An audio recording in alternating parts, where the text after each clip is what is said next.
Final de ano chegando, você recebeu seu PLR, seu 13º, aquele dinheiro tá na conta e fica aquela grande pergunta: será que eu devo investir agora ou é melhor esperar uma grande oportunidade? Para responder essa pergunta, eu peguei um estudo enorme com mais de 20 anos utilizando 5 investidores diferentes e o resultado você não vai acreditar no que aconteceu, porque foi totalmente contraintuitivo. E é isso que eu quero te mostrar no vídeo de hoje. Será que existe o melhor momento para a gente comprar um ativo ou não? Então, sem mais delongas, vamos pro vídeo. Fala pessoal que tá falando Pedro Guedes, sou analista CNPq aqui desse canal no YouTube e hoje vamos responder aquela grande pergunta: será que tem o melhor momento para eu comprar as minhas ações ou não? Tanto faz. Se você investe em ação, provavelmente você já passou por um desses cenários. Determinada ação, determinado índice bate máxima histórica e você diz: não vou comprar que tá caro. Aí ele vai, cai mais 10% e aí você diz: não, ainda vai cair mais. E aí quando você percebe o mercado já voltou a subir novamente, você travou e simplesmente não fez nada. Eu quero saber quem é que investe aqui há anos e nunca passou por uma situação como essa. Essa é a armadilha que eu costumo chamar de market time, onde você acredita que vai acertar o melhor momento para entrar, para investir numa ação. E para responder essa pergunta de forma objetiva, prática e, claro, com dados, eu separei alguns estudos aqui que eu quero compartilhar com vocês o resultado deles. Para isso, vamos conhecer os 5 personagens do nosso estudo. Primeiro, Pedro Perfeito. Cara, o gênio, o mito do mercado. Ele sempre investe $2.000 que ele tem para investir no fundo do ano. Ou seja, ele espera o pior momento quando a ação está lá no fundo, mais baixo possível e acerta sempre esse momento. Ano após ano ele faz isso por 20 anos consecutivos. A segunda pessoa do nosso estudo, a gente vai chamar ela de Ana Ação. Zero frescurinha, recebeu o dinheiro, investiu no primeiro dia útil do ano, 1 de janeiro, sem olhar preço, absolutamente nada. Todo dia 1º do ano, ela vai lá e compra. Nosso terceiro player aqui é Marcos Mensal. Ele faz a estratégia de dollar cost average, ou seja, ele simplesmente pega os mesmos $2.000, divide por 12, que vão dar $166, e ele coloca todo mês $166 para investir. Já a Rita do topo, ela é super azarada, ela simplesmente consegue investir todo ano no dia em que a ação está na máxima histórica.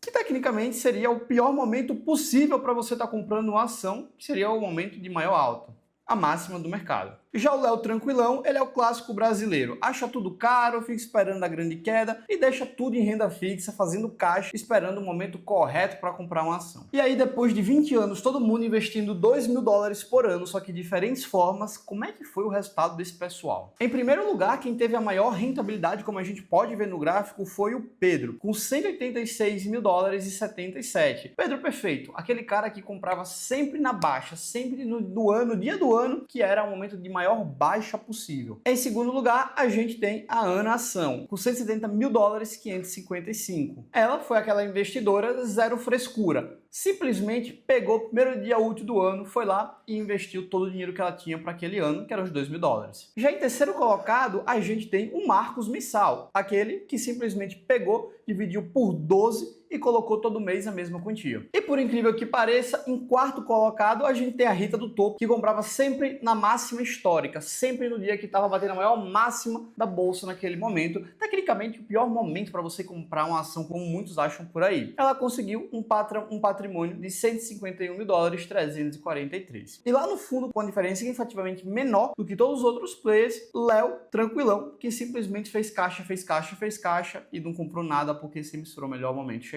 Aqui eu quero saber se você entendeu a moral dessa história. A diferença entre você ser a pessoa que vai cravar, acertar todos os fundos da bolsa, ou seja, aquele momento de maior baixa possível, ou se você ser a pessoa mais tranquila possível, que chegou no primeiro dia do ano, simplesmente comprou e deixou lá, ou seja, a gente tem uma diferença significativa de esforços, dado que a primeira pessoa teve que identificar com uma bola de cristal, porque na prática não tem como a pessoa saber qual é o dia de uma ação mais baixa possível, daquela que simplesmente pegou uma data aleatória, o primeiro dia do ano, e aportou, foram $15.000 dentro de um período de 20 anos. Isso dá aproximadamente $700 por ano. É pouca coisa. E a diferença de quem compra sempre no pior momento, quem compra sempre no topo, na máxima histórica, de quem nunca compra, essa sim é brutal. A Rita, que ficou comprando mal todo ano, sempre no pior momento, acabou com basicamente o triplo do Léo, que ficou esperando o melhor momento de oportunidade e não investiu nada. Ou seja, mesmo se você for a Rita super azarada e você simplesmente aportar aportar no pior dia do ano, isso é muito melhor do que você não investir. Lembre-se, o grande vilão não é você comprar caro, é você não comprar nada. Só que esse estudo por si só não responde toda a nossa pergunta. E aí eu quero trazer mais um estudo para você. Esse gráfico aqui mostra o custo de você tentar acertar um melhor momento de compra. Aqui, basicamente, a gente tem um investidor que simplesmente comprou 10 mil dólares de bolsa americana lá em janeiro de 2003 e carregou a posição até dezembro de 2022. O que é que a gente pode notar aqui de super interessante? É que durante o período a gente tirou algumas determinadas datas para ver o que aconteceria com o resultado desse investidor. Se ele tivesse simplesmente comprado os 10 mil e carregado de 2003 a 2022, ou seja, basicamente 20 anos, a gente tem ali que ele teria acumulado 64 mil dólares 844, ou seja, o maior valor possível. Agora, dentro desses 20 anos, se ele tivesse perdido os 10 melhores dias de alta, o que teria acontecido com o patrimônio dele? Aqui a gente consegue ver, na segunda barra, que se ele perdeu os 10 melhores dias, ele ficou com um patrimônio de 29.708 dólares, menos da metade do que se ele tivesse investido por todo o tempo, porque 7 dos 10 melhores dias aconteceram em mercados de baixa. E se ele perdesse 20 dias dentro de um período de 20 anos? Aí o resultado cairia para 17.826 dólares. Note que está baixando cada vez mais o patrimônio dele se ele perdeu apenas 20 dias no período de 20 anos, que nem é tanta coisa assim. E se ele perdesse esses 30 melhores dias, ou seja, dentro de um período de 20 anos, de 240 meses, se ele perdesse um desses meses, ele teria 11.701 dólares. Ele quase não teria acumulado patrimônio acima do que ele colocou. Provavelmente teria até perdido para a inflação. Se ele perdesse os 40 melhores dias, aí ele teria 8.048 dólares, menos do que ele colocou, perdendo 50 dias, 5.746, e perdendo os 60 melhores dias, 4.205. Ou seja, ele teria 93% a menos de retorno do que se tivesse apenas investido e deixado o seu dinheiro lá até o final do prazo. E aí eu quero chamar um pouco mais de atenção para você. Note que os 10 melhores dias do mercado, que são esses semicírculos aqui no final, ele acontece em datas específicas. Quais são essas datas? 2008, 2008, 2020, 20, 2009, 2020, 2008, 8, 9 e 8. Você consegue perceber que são datas em tempos de crise? Ou seja, acaba que os melhores dias tendem a acontecer quase que seguidos dos piores dias da bolsa. E quando a gente está falando de uma crise, de um momento mais de baixa, é muito difícil você saber qual é o pior dia, porque se tá vem caindo, vem caindo, vem caindo, é muito difícil você saber que aquele é o último dia que vai começar a subir. É por isso que você fazer time de market, tentar acertar o melhor tempo de mercado, é uma tarefa basicamente impossível. E você não ficar dentro dos melhores dias para fazer caixa, provavelmente vai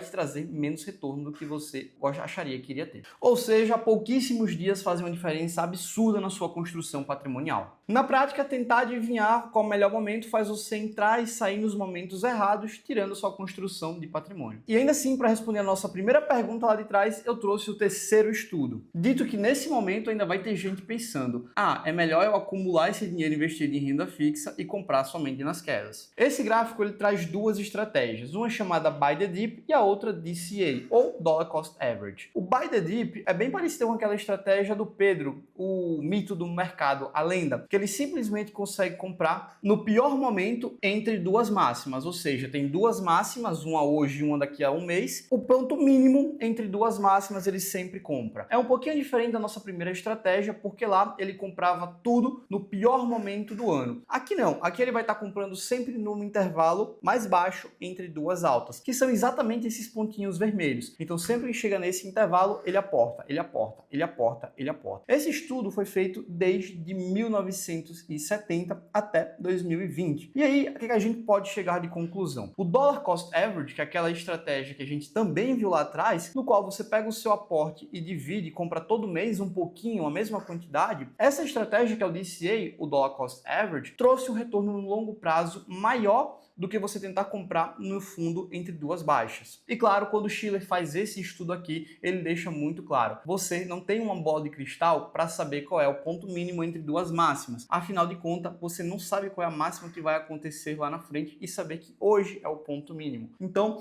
tem aqui uma certa ironia em você tentar copiar essa estratégia do Buy the Dip, que seria a linha azul, porque você não consegue ter essa bola de cristal. Então, você tentar adivinhar esse momento é a pior coisa que você pode fazer como investidor. faz muito mais sentido você escolher um dia aleatório e aportar tudo de uma vez, ou simplesmente comprar um pouco todos os meses, que é o que faz mais sentido para nossa realidade aqui do brasileiro, que recebe salário tecnicamente mensal. No mundo ideal, no mundo perfeito, se você realmente tivesse essa bola de cristal e comprasse sempre no pior dia do ano, aí sim eu diria que você realmente, estatisticamente, vai conseguir um pouco mais de retorno do que qualquer uma das outras estratégias que eu mostrei aqui. Mas qual a chance de, na vida real, você acertar todas as mínimas do ano por 20, 30 anos seguidos? Convenhamos, é praticamente impossível. E você mesmo sabe disso. Você só simplesmente se engana que a sua mente está jogando contra você. O que normalmente acontece é outra realidade.